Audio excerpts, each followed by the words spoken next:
The response that immediately came to my head was get your house in order. Mm. That I think for white women, especially if you want to be allies, you have to soul search. You have to look internally. You have to read. You have to listen. You have to hear. You have to educate yourself on the struggles that Black women, especially Black people, and all of what that means, the discrimination and the racism that we've experienced and that we continue to experience. So I say the first step in being a good ally is educating yourself and asking yourself some hard questions about your privilege, your power, your positionality, and how have you used that in a way that's going to uplift those around you who don't have that same position, that same power. It requires discomfort. It requires putting your physical body and voice on the lines in ways that may be uncomfortable.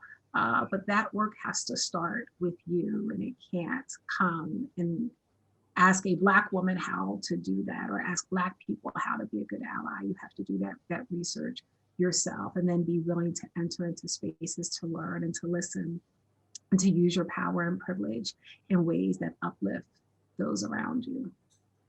I love that, and that answer.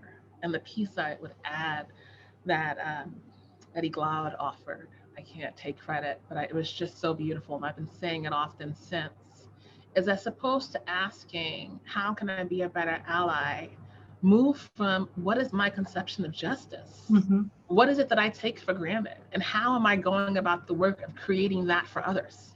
Because at the root of the inequality that we've normalized is the idea that some people are okay and other people Mm-hmm. are not. And that just is, right? So we have well-meaning white and Black people who are comfortable, right? Whose children are okay, who are well-fed, whose jobs are stable, who earn a living wage. And we make excuses and we make it okay around those who don't. They didn't get the right level of education. They're not. There are ways in which our conceptions of justice have back doors, excuses built into them that don't say, well, actually, everyone deserves a living wage. Everyone who goes to school should have access to high quality education. That's part of kind of a human right. We should be doing that. Like, what is our conception of justice? And recognizing that if we really start to push on that conception of justice, it's going to create some discomfort.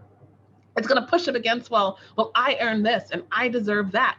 That's what's going to push it. It's going to push up against that idea if we really start to talk about justice, right? And if we want to create the society of our dreams, the world we want to build for our children, we're going to have to undo some of the society that we have now.